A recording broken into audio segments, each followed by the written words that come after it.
रात मेरे लोगों को बुलाया गया, उन पर दबाव बनाया गया, उनसे झूठे वादे किए गए और उनसे ये लिखवाया गया। मेरी मर्जी के खिलाफ ये लोग लिखकर देकर आए कि कार्यक्रम स्थगित किया जाता है। हमने जो तारीख दी थी, हम उस तारीख को ही अपना प्रोग्राम करेंगे। परमिशन अगर नहीं दी जाती है तो हमें इतना पूछने का हक है कि हमें परमिशन देने में आपको क्या दिक्कत है।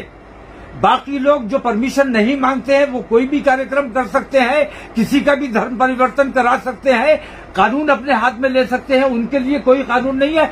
हमें दुनिया को ये बताना है कि हिंदुस्तान में दो किस्म के कानून चल रहे हैं। एक वो कानून है जो मुसलमानों का उत्पीड़न करता है, दूसरा वो कानून है जो गैर मुस्लिमों को खुली छूट देता है कि वो कानून अपने हाथ में लेकर कोई भी हरामकारी कर सकते हैं और बदमाशी कर सकते हैं।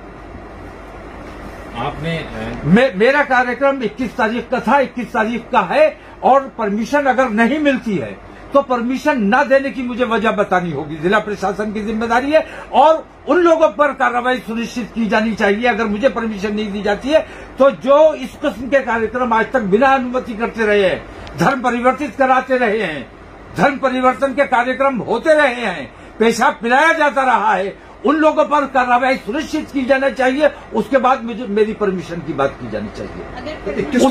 उससे पहले मैं कोई बात सुनने और मानने के लिए तैयार नहीं हूं। जो लोग कानून अपने हाथ में लेते हैं उन पर कानूनी शिकंजा कसा जाना चाहिए। डीएम साहब की यह जिम्मेदारी है कि डीएम के अधिकारों का हनन किया गया है। मंदिर में बैठकर उन्होंने स्टैंप लगाकर सर्टिफिकेट जारी किया है, ये डीएम के अधिकारों का हनन है। जो काम डीएम का है वो डीएम को करने दिया जाना चाहिए। डीएम साहब को इसमें संज्ञान लेना चाहिए था, कप्तान साहब को संज्ञान लेना चाहिए था, शासन को संज्ञान लेना चाहिए था, लेकिन आज तक नहीं लिया गया। एक मैं मामूली सी परमिशन मैंने मांगी है, उस पर इतना हंगामा किया जा रहा है, जबकि मैं कोई धर्म परिवर्तन का कार्यक्रम नहीं कर रहा हूं, मैं सिर्फ निकाह का कार्यक्रम कर रहा हूं। पर आपकी तरफ से जो परमिशन मांगी गई थी उसमें कहा गया था कि कुछ इस्लाम धर्म कबूल करना चाहते हैं, उसके बाद उनको सामने मैंने देखिए मेरी रिकॉर्डिंग मौजूद है, उसमें मैंने ये कहा है कि वो अपनी कार्रवाई मुकम्मल कर चुके हैं, पहले से रिलेशन में आपस में है और वो तमाम मामला अपने कर चुके हैं, धर्म परिवर्तन कर चुके हैं। अब उन्होंने कानूनी प्रक्रिया कहां तक अपनाई है वो सब मुझे देखना है, लेकिन सबसे पहली मेरी जिम्मेदारी ये है कि जो हरामकारी हो रही है उस हरामकारी से रोका जाए, उनका विवाह किया जाए। फिर लगे कितनी मुस्लिम लड़कियों को आपने मुसलमान से हिंदू बना लिया, हमने कभी ऐतराज नहीं किया, हमने कभी कोई शिकायत नहीं की, हमने कभी इसके खिलाफ कोई ज्ञापन नहीं दिया। लेकिन मैं सिर्फ धर्म परिवर्तन नहीं करा रहा हूं, सिर्फ इतना चाहता हूं कि जो लोग हरामकारी कर रहे हैं उनको हरामकारी से बचाया जाए, बेहयाई बेशर्मी से बचाया जाए। तो निकाह की परमिशन मैंने मांगी है, निकाह की परमिशन नहीं देने की मुझे वजह जब तक नहीं बताई जाएगी तब तक मेरा प्रोग्राम अपनी तारीख पर रहेगा। तो क्या जो उसमें धर्म परिवर्तन की बात कही जा रही थी वो धर्म परिवर्तन नहीं होगा, किसी तरह का कोई नहीं? धर्म परिवर्तन मैंने कहा ना कि हम कानून के अंतर्गत रहने वाले लोग हैं, हम संविधान और कानून की हिफाजत करना जानते हैं और हमारी हत्तल इम्कान ये कोशिश रहती है, अपने लोगों को भी हम ये समझाते हैं। मैंने अपने यहाँ ये पाबंदी लगाई हुई है कि इश्क के मामले में या किसी लालच के मामले में अगर कोई मुसलमान होने आता है तो उसे मुसलमान नहीं बनाया जाएगा।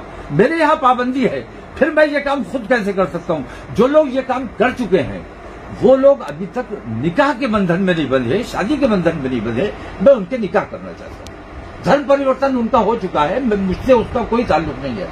धर्म परिवर्तन उनका किसने किया, कैसे हुआ, इससे मेरा कोई ताल्लुक नहीं है, लेकिन वो धर्म परिवर्तन करके एक साथ बिना निकाह के रह रहे हैं, मुझे इस पर शिकायत है और इसी के लिए मैंने परमिशन मांगी।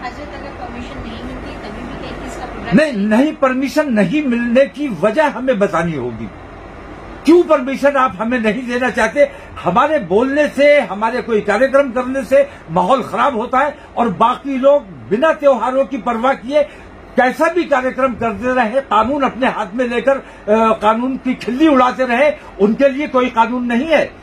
जिला प्रशासन को ये बताना पड़ेगा कि हमें परमिशन क्यों नहीं दी जा रही है और जिला प्रशासन को ये भी बताना होगा कि जिन लोगों ने कानून अपने हाथ में लेकर बिना परमिशन के लोगों का धर्म परिवर्तित कराया है उन पर क्या कार्रवाई सुनिश्चित की गई है। ऐसे लोगों पे आप भी कार्रवाई की मांग करेंगे? नहीं, मैं तो कह रहा हूं जिला प्रशासन को ये बताना होगा कि जिन लोगों ने कानून अपने हाथ में लेकर धर्म परिवर्तन के कार्यक्रम किए हैं उन पर क्या कार्रवाई सुनिश्चित की गई है।